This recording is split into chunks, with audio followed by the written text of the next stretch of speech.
ah, como ele fala bastante com os judeus, ele traz muita coisa da cultura que para nós não tem muito sentido, então você fica meio perdido.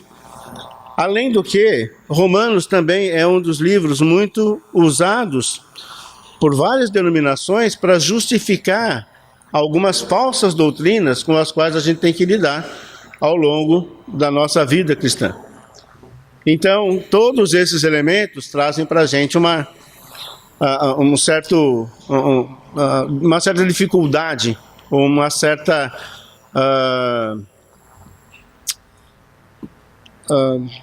confusão de entendimento.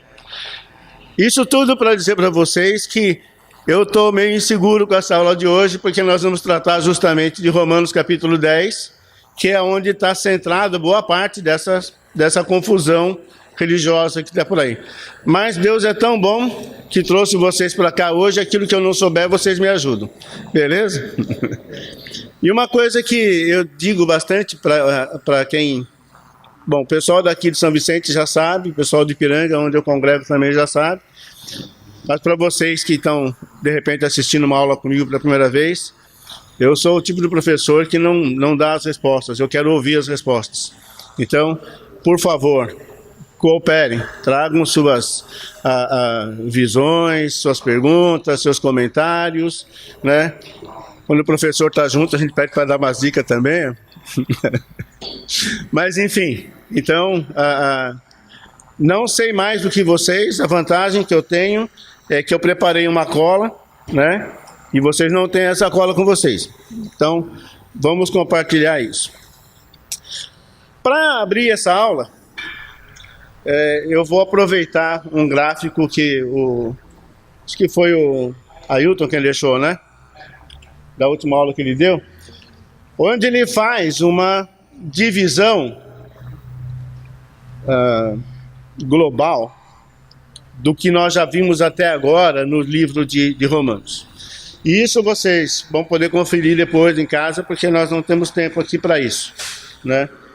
Mas, na verdade, nós temos 4 divisões até esse trecho da carta. Nos primeiros 3 capítulos de Romanos, Paulo vai tratar da condenação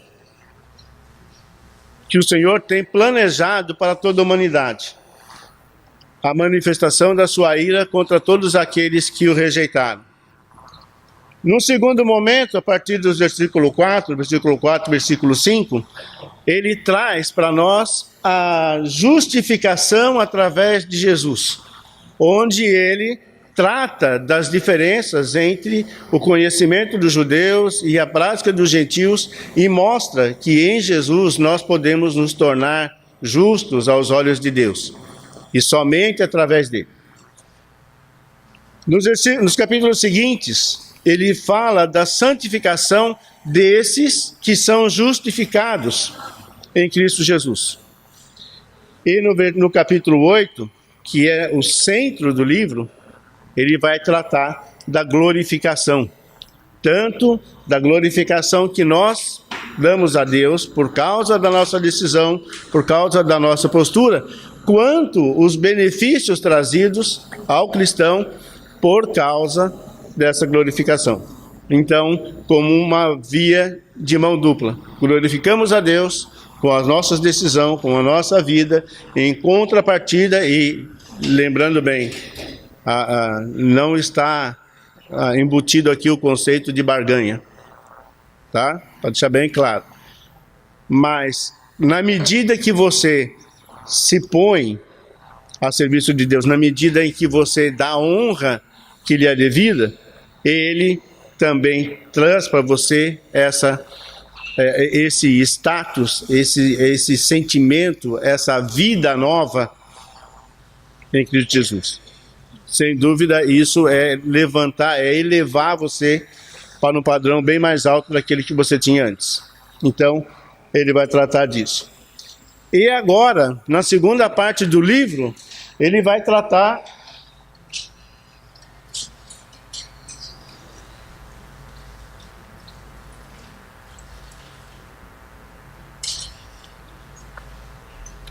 Ele vai tratar da prática do cristão, baseado nessa escala decrescente no relacionamento com Deus. Quando você deixa de ser alguém desprezível, condenado, e você alcança glória na presença de Deus. O que você faz daqui para frente com essa vida? Ouvi outro dia num dos comentários feitos aqui, inclusive, que o batismo, ao contrário do que alguns pensam, ele não é a linha de chegada, mas sim a linha de partida de uma nova vida. Então, um daqueles conceitos errados que nós temos no mundo denominacional, todo batizado certamente não é todo salvo. Mas segundo Apocalipse 2:10, coroa da vida está reservada para aqueles que forem fiéis até a morte. Então, do seu batismo até o dia de você encontrar o Senhor Jesus, você tem um caminho. E Paulo vai tratar desse caminho a partir do capítulo 9. O contexto do livro de Romanos está no capítulo 1. Eu vou escrever pouco lá, gente, porque eu realmente tenho bastante coisa para dizer, não sei se vai dar tempo, vamos torcer que sim. Mas eu vou ter que ficar mais por aqui. Capítulo 1, versículo 16, acompanhe aí na sua Bíblia. Eu estou lendo na NVI, ok? Então, se você está com uma outra tradução, talvez tenha alguma diferença.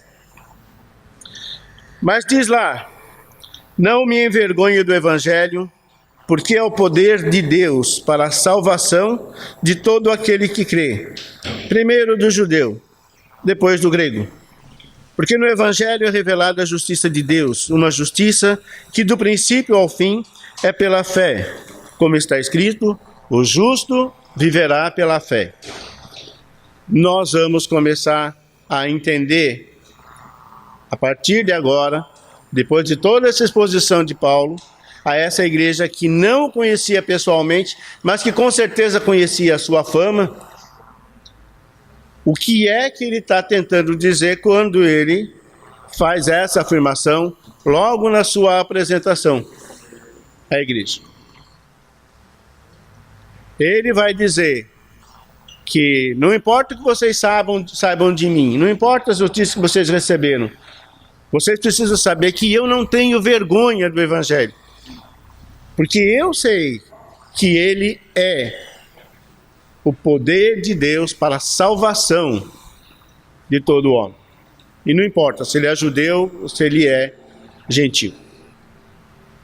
Uma igreja que era composta tanto de judeus como de gentios, que tinham lá entre si suas rugas, ainda bem que era só naquele tempo, né? Nas nossas congregações nós não temos problema, né? Todo mundo está sempre bem com todo mundo, né? Mas lá eles tinham suas diferenças. E quando Paulo tensionou passar por lá, uma das coisas que ele queria fazer era justamente levar para eles esse tipo de informação que eles ainda não tinham, ou tinham em pequena parcela. Então nós vamos começar a entender como é que, na prática, essa verdade determinada aqui no contexto do livro vai nos levar. Ok? Então tá bom. Dúvida, comentário, pergunta? Alguém quer acrescentar alguma coisa? Que bom. Vocês estão entendendo tudo ou então não entenderam patavina do que eu falei até agora. No capítulo 9, do versículo...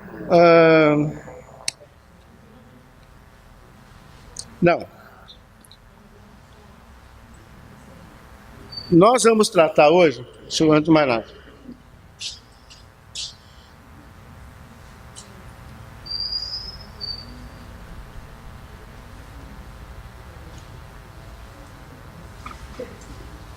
Hoje nós vamos estudar esse trecho da carta, capítulo 9, do versículo 30 até o capítulo 10, versículo 13.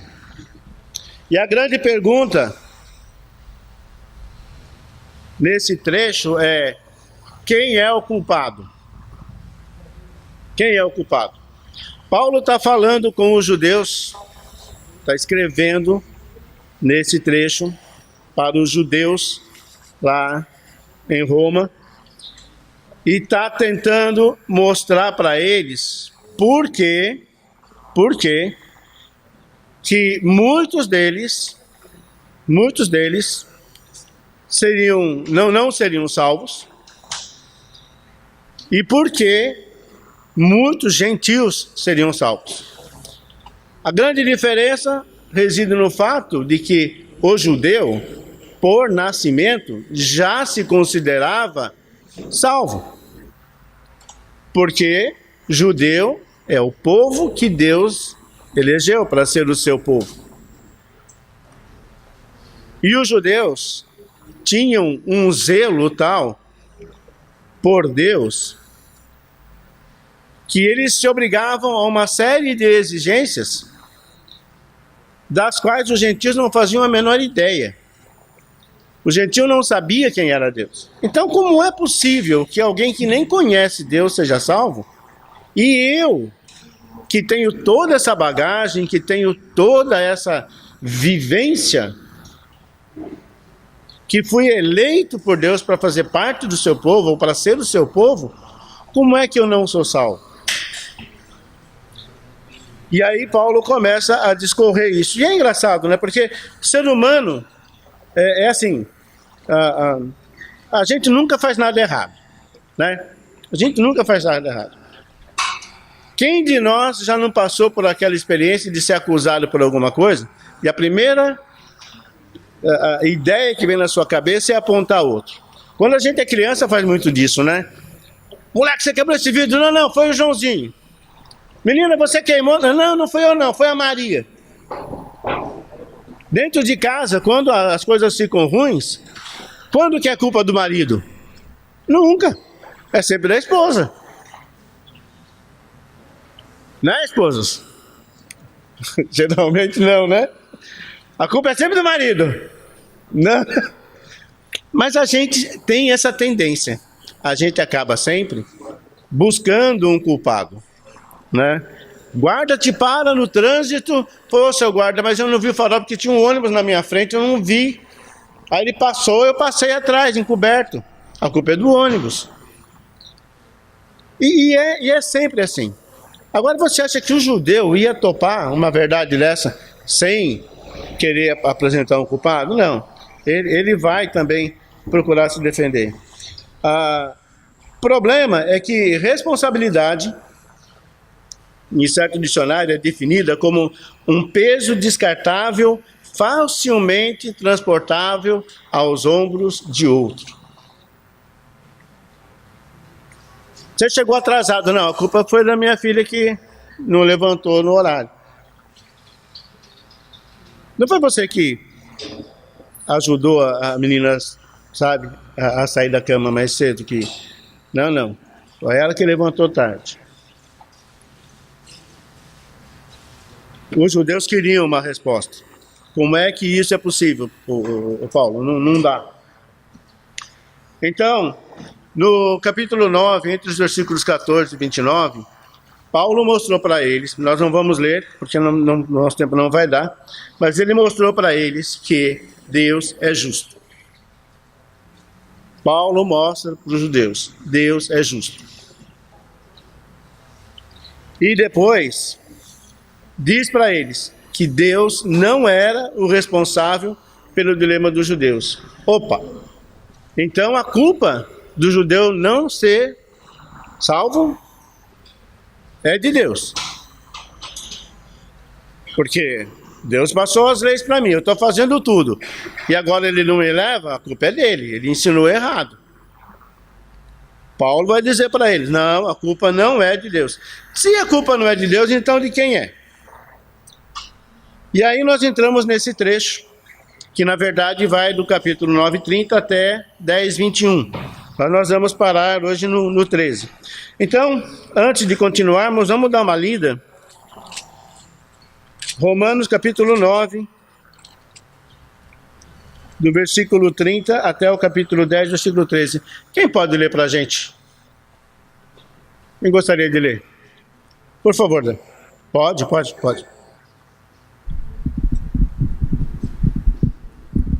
Eu não botei. 9h30 ao 10h13. É a NVI, tá? Vou ler rápido, mas sem prejuízo aqui, vamos lá. Que diremos então? Os gentios que não buscavam a justiça a obtiveram, uma justiça que vem da fé. Mas Israel, que buscava uma lei que trouxesse justiça, não a alcançou. Por que não? Porque não a buscava pela fé, mas como se fosse por obras. Eles tropeçaram na pedra de tropeço, como está escrito, versículo 33. Eis que põe em Sião uma pedra de tropeço, e uma rocha que faz cair, e aquele que nela confia jamais será envergonhado. Capítulo 10, versículo 1. Irmãos, o desejo do meu coração e a minha oração a Deus pelos israelitas é que eles sejam salvos. Posso testemunhar que eles têm zelo por Deus, mas o seu zelo não se baseia no conhecimento. Porquanto, ignorando a justiça que vem de Deus e procurando estabelecer a sua própria, não se submeteram à justiça de Deus. Porque o fim da lei é Cristo, para a justificação de todo que nele crê. Versículo 5. Moisés descreve desta forma a justiça que vem da lei. O homem que fizer essas coisas viverá por meio delas. Mas a justiça que vem da fé diz: não diga em seu coração: quem subirá aos céus? Isto é, para fazer Cristo descer. Ou, quem descerá ao abismo? Isto é, para fazer Cristo subir dentre os mortos. Mas o que ela diz? A palavra está perto de você, está em sua boca e em seu coração. Isto é, palavra da fé que estamos proclamando. Se você confessar com a sua boca que Jesus é Senhor e crer em seu coração que Deus o ressuscitou dentre os mortos, será salvo. Pois, versículo 10, com o coração se crê para a justiça e com a boca se confessa para a salvação. Como diz a Escritura: todo que nele confia jamais será envergonhado. Versículo 12. Não há diferença entre judeus e gentios, pois o mesmo Senhor é Senhor de todos e abençoa ricamente todos que o invocam. Porque todo aquele que invocar o nome do Senhor será salvo. Amém. Amém. Obrigado, Zé. Que diremos então? Equivale a dizer, que mais que eu posso dizer para vocês a respeito do fato dos judeus terem sido rejeitados? Que mais que Paulo poderia dizer para justificar a eleição de gentios no lugar de judeus? Obrigado, Ted.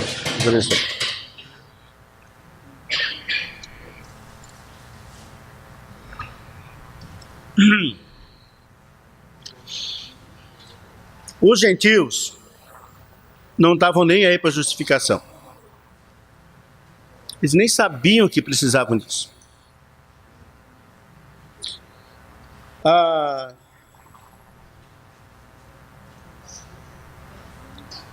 De qualquer maneira, eu acho que aí talvez até pelo fato de não carregarem sobre si o fardo da lei, quando os gentios ouviram a respeito de Jesus Cristo, eles conseguiram aceitar o ensino, tiveram fé suficiente para acreditar que Cristo era realmente Filho de Deus e, portanto, autor da sua salvação.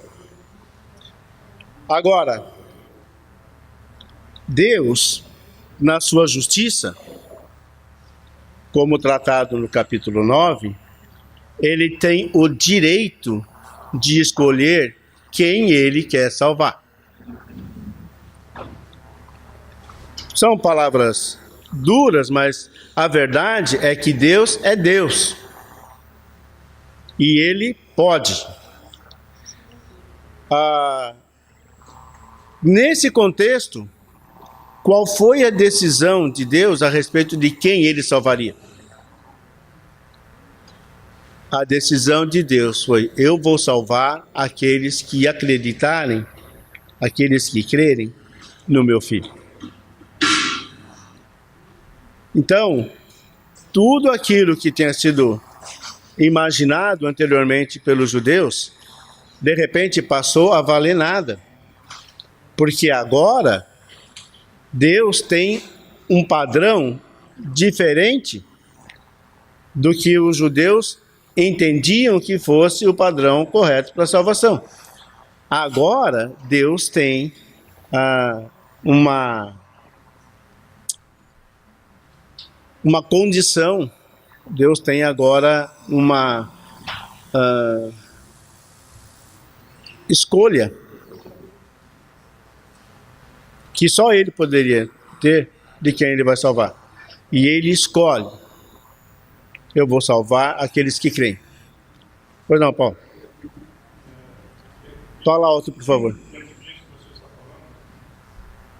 Os judeus eles tinham a lei, e um dos problemas que havia naquela época com os judeus gentios, os judeus eles consideravam os gentios como cachorros da história, e a partir do momento que o Evangelho chegou aos gentios por conta da rejeição de Israel, o interessante é que Deus, devido à sabedoria dele, já sabia de antemão o que aconteceria, e isso aconteceria também com essa promessa de Deus a Abraão.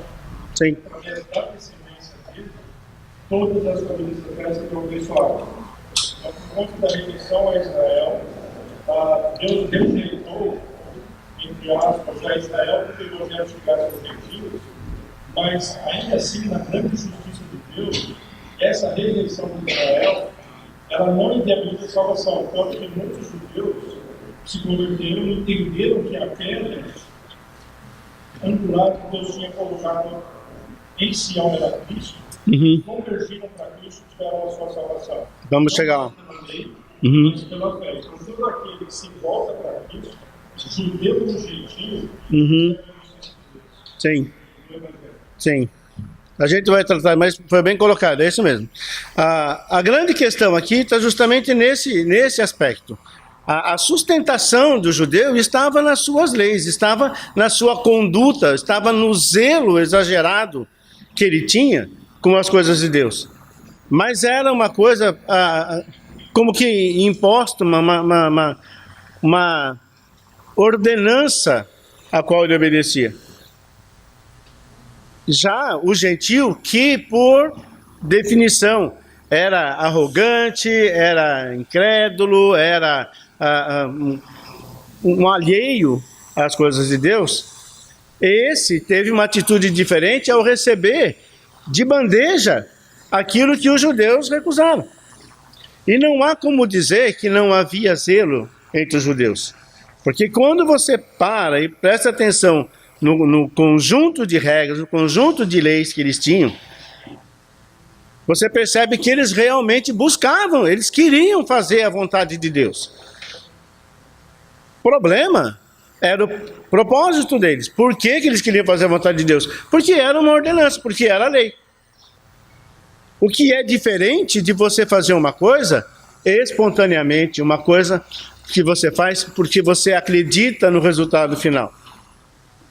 Ontem à noite nós estávamos conversando com alguns irmãos e vendo que quando você está lendo qualquer passagem da Bíblia, você precisa ter um senso de empatia para se colocar no lugar do personagem que você está estudando. Porque nós lemos um livro como Romanos, se você tiver uma boa leitura e paciência, você lê o livro todo, esses 16 capítulos, em que? 40 minutos? 1 hora?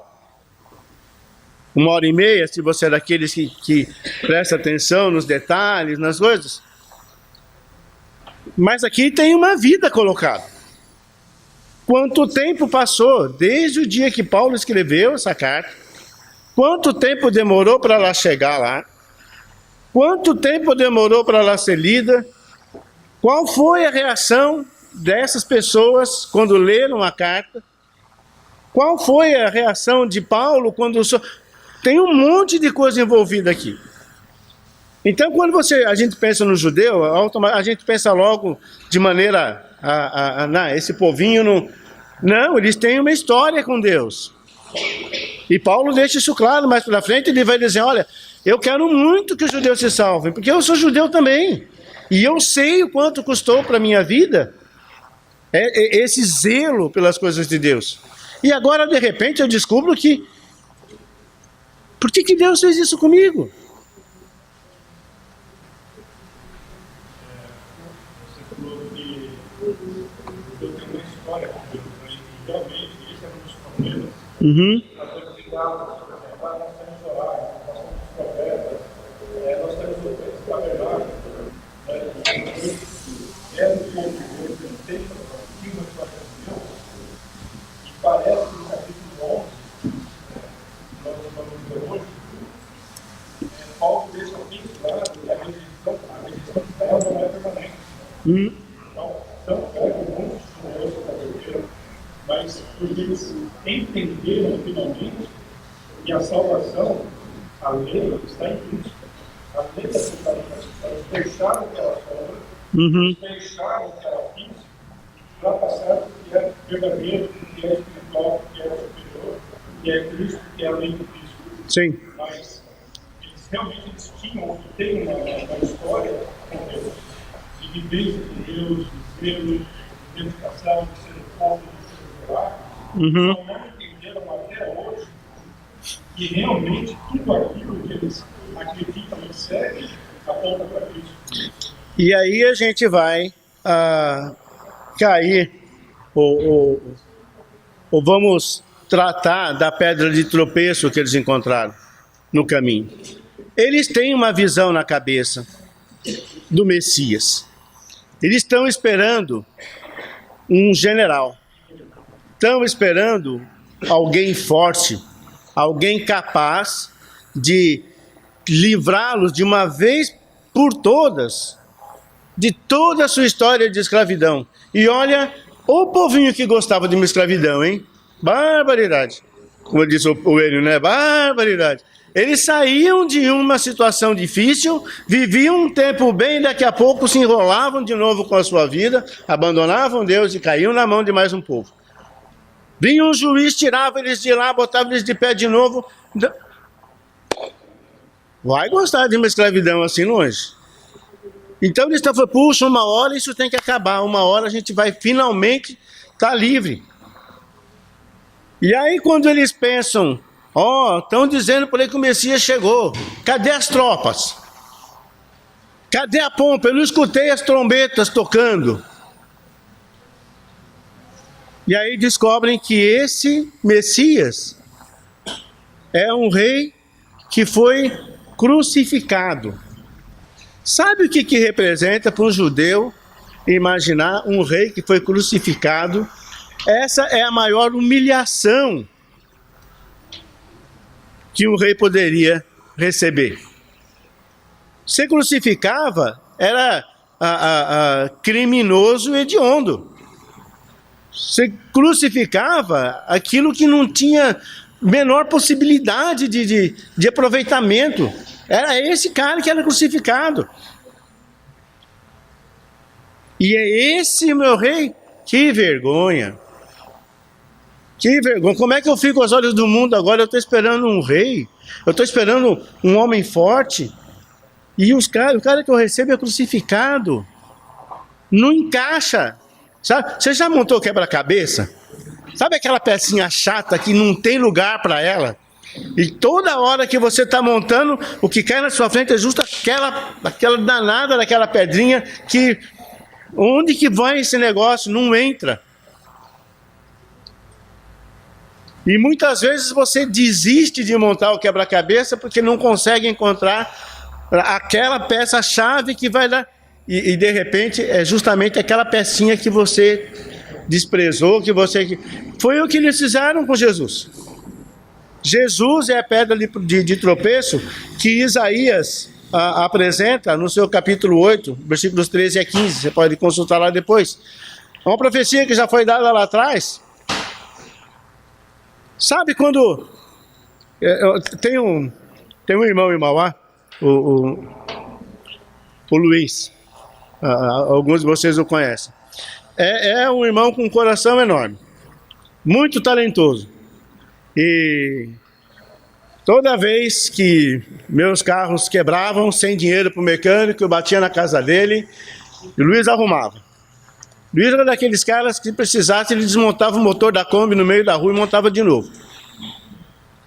Mas teve uma vez, a gente estava mexendo num Chevette e o problema era com os freios. E a gente, bom, para quem entende um pouquinho de mecânica, a gente sangrava o burrinho e nada de dar freio. Você sangrava de novo e nada de dar freio. Aí eu falei, Luiz, escuta esse parafusinho aqui em cima. Esquece esse parafusinho, esse parafuso não quer dizer nada. Vamos continuar aqui. E daí eu ia para dentro do carro e bomba o pedal. Pronto, e agora? Pisa. De pedal lá embaixo. Mas de novo, nós ficamos quase a manhã inteira de um domingo fazendo isso. E ele tinha um comprador para aquele carro, ele tinha que levar o carro e não conseguia dar freio no carro. Até que uma hora ele falou, não quis a mesma coisa. Vai, aperta esse parafuso. Já que você aperta. A hora que eu apertei o parafuso, e todo o ar que estava preso lá saiu. Ele olhou para minha cara, eu olhei para a cara dele com uma bronca, porque era eu que estava bombando lá dentro, né? Ele só estava soltando o parafusinho. Rapaz, falei, por que você não fez isso antes? Pedra de tropeço. Para o Luiz foi aquele parafusinho, para os judeus foi Jesus Cristo. Não encaixa. Não está certo, não pode estar certo isso. Então o resultado, os judeus queriam vir para São Vicente, acabaram indo para lá na Praia Grande. Quem foi que? Teve uns aí que sofreram com isso. Tropeçaram no GPS, tropeçaram na informação, não sei. Mas os judeus tropeçaram em Cristo, porque não encaixava. E como disse bem o Paulo, Jesus não se enquadra até hoje nos conceitos deles. Então, Jesus não vestia, não trajava vestes reais, ele se recusou a ser coroado rei, está lá em João capítulo 6, versículo 15. Ele não fez nenhum esforço para recrutar um exército, pelo contrário, quando os caras quiseram arrumar uma confusão lá por causa dos impostos, ele disse, não, dai a César o que é de César, e dai a Deus o que é de Deus. Tem a imagem na moeda não é do César, então dá a moeda para ele. Então, eis que ponho em Sião, Jerusalém, uma pedra de tropeço e rocha de escândalo. Jesus foi a rocha de escândalo para os judeus. Mas Paulo diz, no capítulo 9, versículo 33, como está escrito, eis que põe em si uma pedra de tropeço e uma rocha que faz cair, e aquele que nela confia jamais será envergonhado. Ele não está limitando Jesus para um grupo. É abrangente. Todo aquele que acreditar nessa pedra que eu estou colocando lá, não vai ser envergonhado. Não vai parar na Praia Grande. Vai vir direto para São Vicente. Muito bem. Problema dos judeus. Quanto mais eles tentavam caminhar, mais longe eles ficavam de Jesus.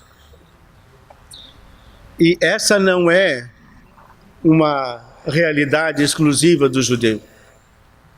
Qualquer um de nós que resolver viver a sua vida segundo os seus próprios caminhos, a cada passo que der, vai estar mais longe da salvação. Vai estar mais longe de Jesus. Não era um privilégio deles. Paulo, no versículo 1 do capítulo 10, diz, irmãos, o desejo do meu coração e a minha oração a Deus pelos israelitas é que eles sejam salvos. Nós precisamos ter também essa preocupação com as pessoas que estão à nossa volta, especialmente com aquelas que não concordam com a gente. Qual é o ensino que o nosso mestre deixou? Qual deve ser nossa atitude com relação aos nossos inimigos? Nós não devemos orar a favor deles. Nós não devemos transmitir a mensagem, mesmo para aqueles que nos rejeitam, aqueles que não querem ouvir. Ele continua no versículo 2, capítulo 10. Porque posso testemunhar que eles têm zelo por Deus, mas o seu zelo não se baseia no conhecimento. O zelo é toda a prática da lei que eles se esforçavam para fazer.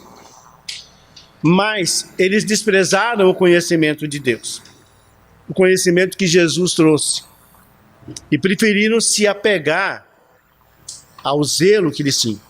E esse zelo acabou afastando eles ainda mais de Deus. O grande problema aqui é que essa lei que eles buscavam cumprir, ela era impossível de ser cumprida. Ninguém conseguia fazer tudo aquilo que a lei dizia. E nós, que vivemos debaixo de uma Constituição Federal e debaixo de outras constituições a nível municipal, estadual, nós sabemos que pelo fato da gente não conseguir cumprir todas as leis, eventualmente nós somos fora da lei em alguma instância. Pega aí o Código Nacional de Trânsito. Qual é o motorista aqui que nunca passou o sinal fechado? Qual de nós que não deu uma esticadinha na velocidade entre um radar e outro, porque aqui ninguém está me vendo? Com o judeu não era diferente. Então ele não tinha como. Ainda que as obras pudessem salvar, nenhum deles conseguiria ser salvo, porque nenhum deles conseguia cumprir tudo o que a lei dizia. Romanos capítulo 10, versículo 2, declara que a sinceridade não basta, pois sempre existe a possibilidade de estar sinceramente equivocado.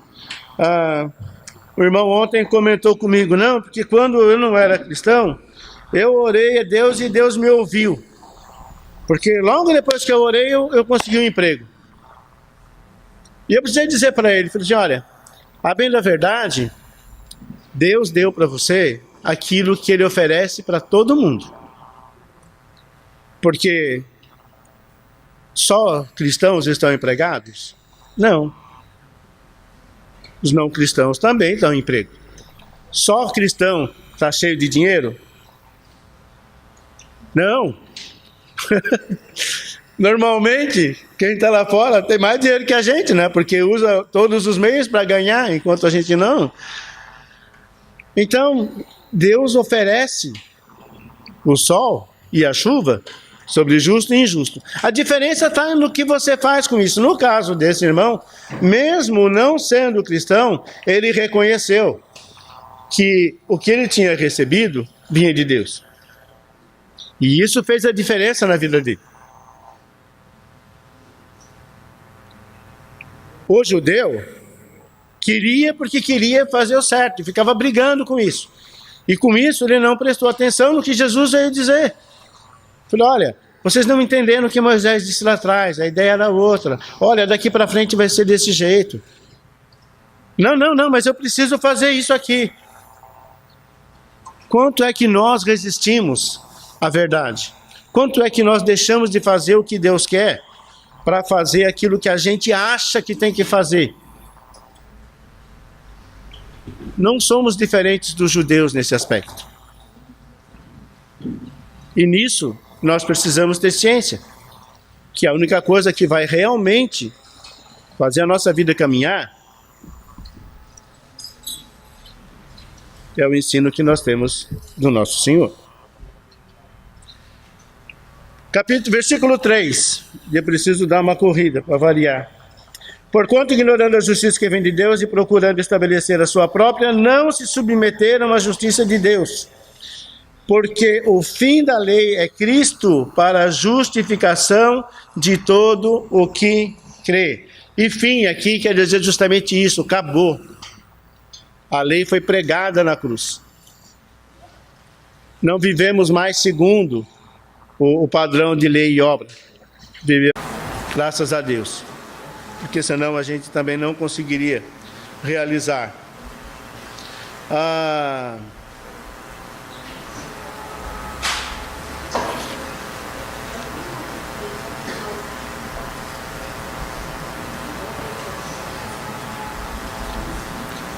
No versículo 5, Paulo vai falar das declarações de Moisés. Isso vai do capítulo 5 até a primeira parte do capítulo 8. Diz lá: Moisés descreve desta forma a justiça que vem da lei. O homem que fizer estas coisas viverá por meio delas, mas a justiça que vem da fé diz: não diga em seu coração, quem subirá aos céus, isto é, para fazer Cristo descer, ou quem descerá ao abismo, isto é, para fazer Cristo subir dentre os mortos. Mas o que ela diz? A palavra está perto de você, e está em sua boca e em seu coração. Abram comigo suas Bíblias em Deuteronômio capítulo 30.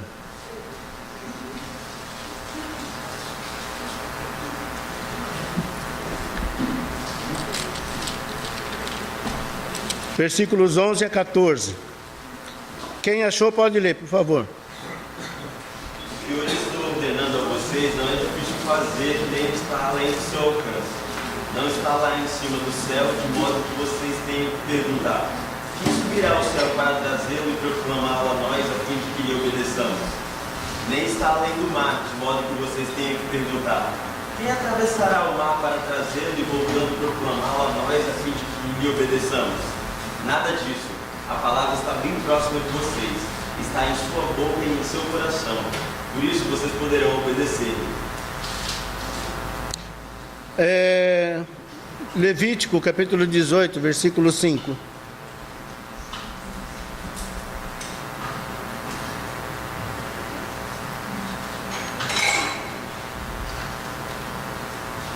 Não, deixa. Vamos trabalhar só em cima dessa. Eu já fiz um comentário a respeito disso, não vamos voltar atrás.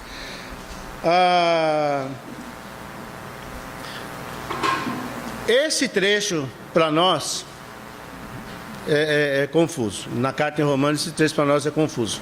Que ideia é essa de subir ao céu, descer ao abismo? Não tem muito sentido. Mas, para o judeu, por causa dessa passagem em Deuteronômio, ele sabia do que Paulo está falando. E Paulo, na verdade, ele faz uma substituição aqui. Ele tira o mar e põe um abismo nesse trecho. E abismo aqui vamos entender como profundidade ou túmulo. O que ele quer dizer com isso? Bom, para a gente fazer o que é certo, então nós vamos precisar subir ao céu e fazer Cristo descer de novo para explicar, ou nós vamos ter que descer à sepultura e trazer Cristo dentre dos mortos uma vez. Primeiro que não dá, porque ele já não está mais lá. Ele já ressuscitou. Amém? Outra, não precisamos que ele volte, que ele desça, porque o que ele deixou, o que ele nos ensinou, está perto do coração, e está dentro do coração e está na nossa boca. Não tem segredo. Se você é novo na fé, ou se você está entre nós e ainda não se entregou a Jesus Cristo, vou te dizer, a Bíblia, a palavra de Deus, é muito simples.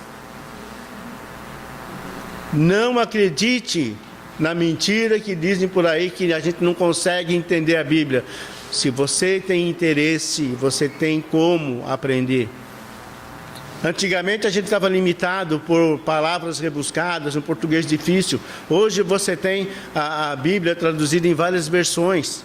Eu prefiro usar a NVI. Há irmãos que preferem trabalhar com a João Ferreira de Almeida, mas há outros que preferem a Bíblia online. Mas o conteúdo da palavra de Deus muda na maneira como as palavras são colocadas, mas é o mesmo. Então é fácil. Isso está ao teu alcance hoje. Não precisa fazer essa coisa toda. E o que Paulo estava dizendo para eles, para os judeus aqui, olha, para vocês também não está difícil. Olha, está no coração, está na boca. Eu estou falando para vocês isso. Em outras palavras, esquece essa carga, esse fardo da lei e faz o que vocês estão aprendendo agora. Acredita em Jesus Cristo.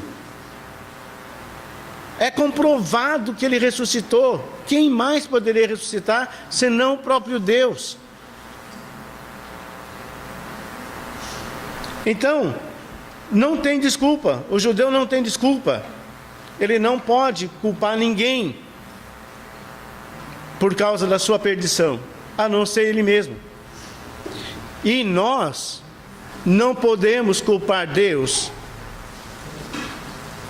se naquele dia, como está escrito lá em Mateus capítulo 7, versículo 21, Ele olhar para a nossa carinha e dizer: eu não te conheço.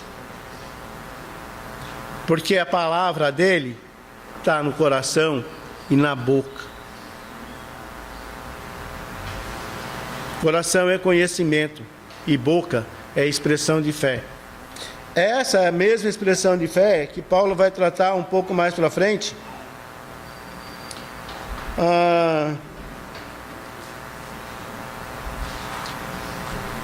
Capítulo 8.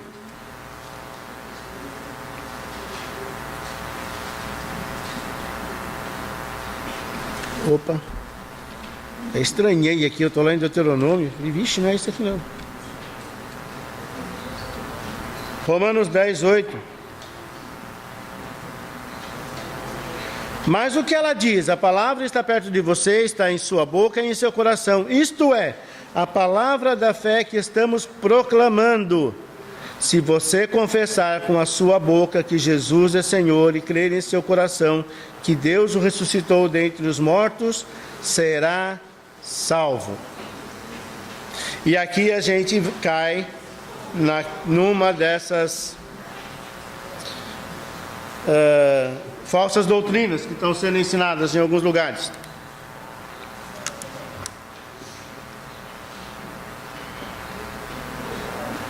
Conteúdo dessa palavra de fé.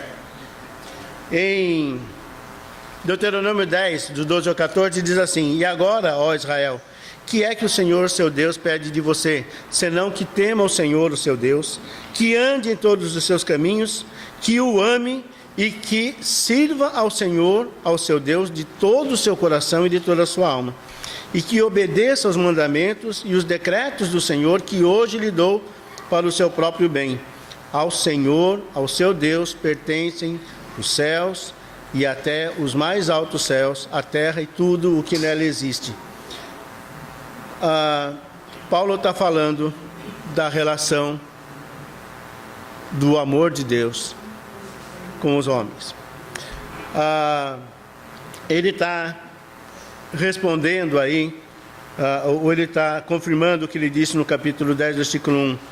Meu desejo do meu coração e a minha oração a Deus pelos israelitas é que eles sejam salvos. Aqui em Romanos 9, ele faz duas alusões. Primeira, que Deus ressuscitou Jesus dos mortos.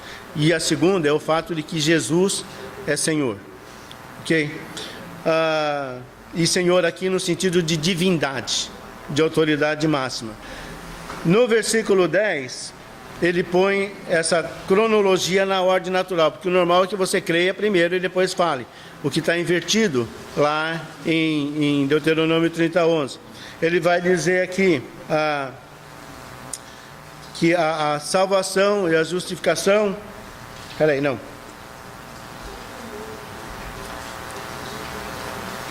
Ele vai dizer que a fé e a confissão visam o mesmo propósito: ser salvo e considerado justo perante Deus.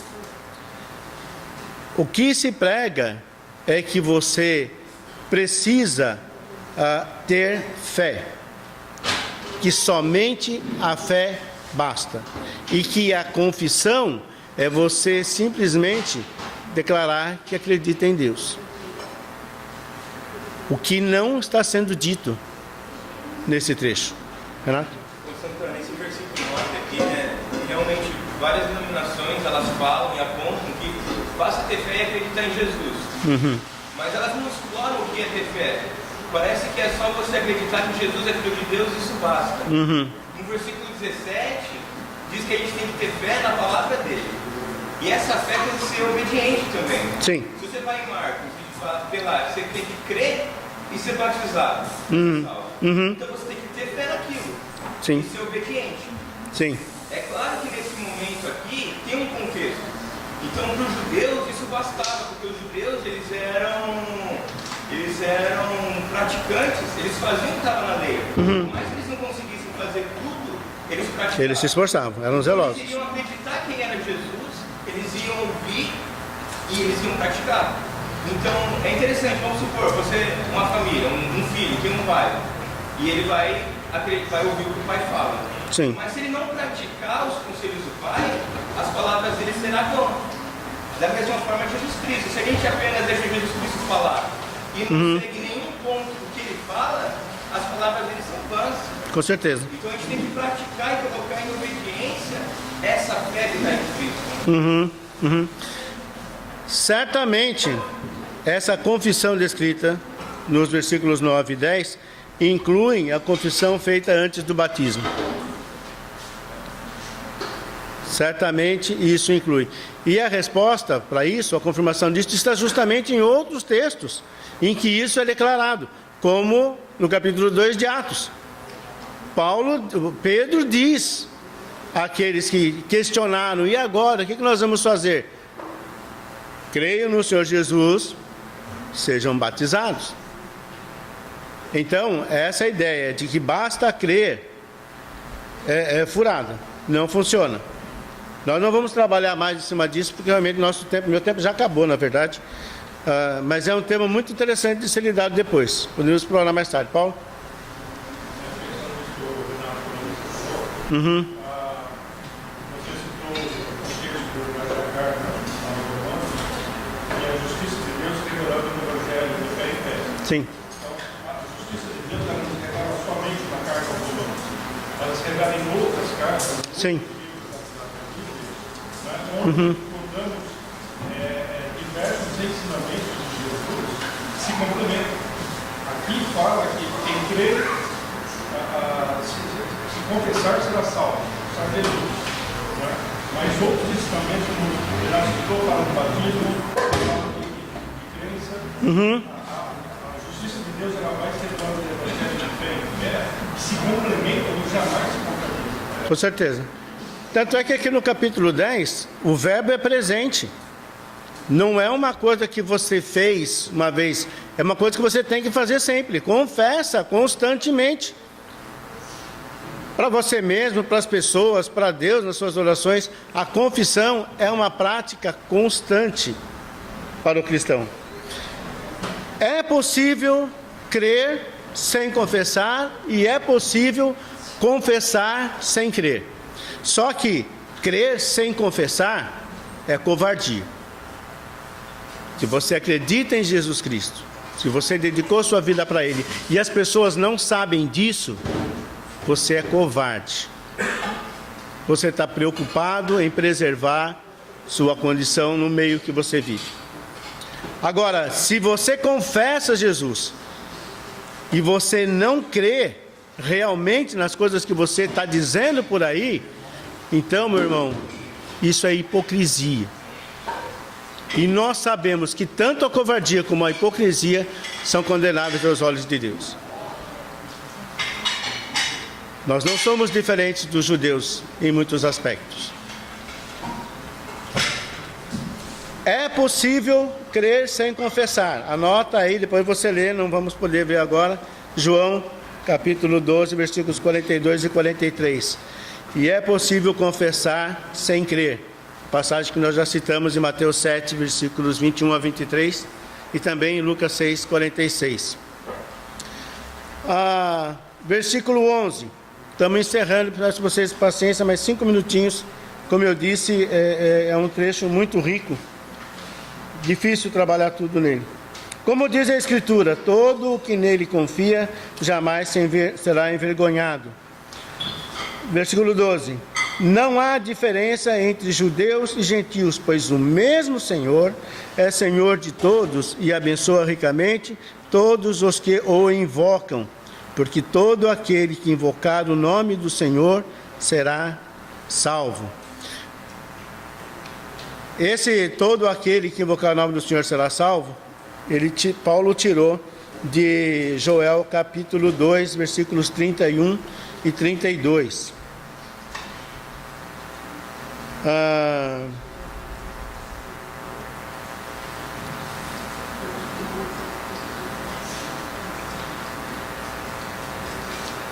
Ele está também dizendo aqui para os judeus: olha, tanto vocês, judeus, ou nós, judeus, ele também era judeu, como os gentios, tem apenas um meio de ser salvo. Deus não criou uma religião para cada um, como alguns professam por aí.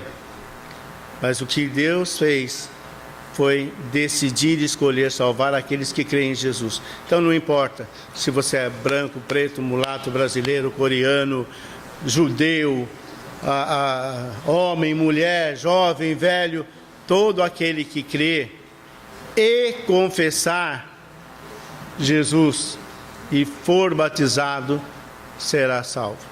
Nós precisamos nos esforçar para viver da maneira que Deus quer e confessá-lo da maneira que precisa. Ontem o Dai fez um comentário aqui, dos muitos que ele fez, um que eu guardei muito. Crescer na fé não é opção, é mandamento. Cresçam até a plenitude de Cristo. Precisamos parar um dia de tomar o leite espiritual. Precisamos encorpar esse alimento sólido que Deus tem para nós. Momentos como esses que vocês passaram no fim de semana aqui, buscando um meio de estar conectado com Deus, traz referência a isso que nós estamos vendo aqui.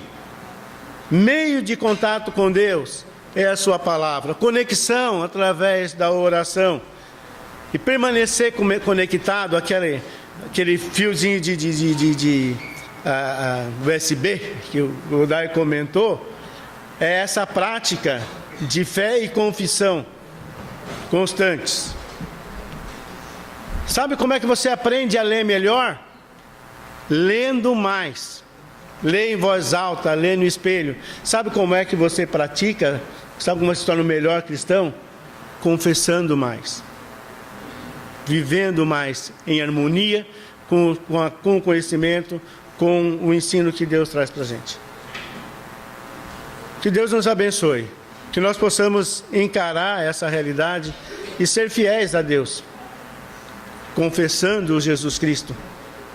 Porque é através dessa prática de fé, ou de fé em fé, que o poder de Deus vai se manifestar em nossa vida, para a nossa salvação e para a salvação de todos aqueles que vierem a crer. E nós somos responsáveis por aqueles que ainda não creem. Nós precisamos confessar Jesus.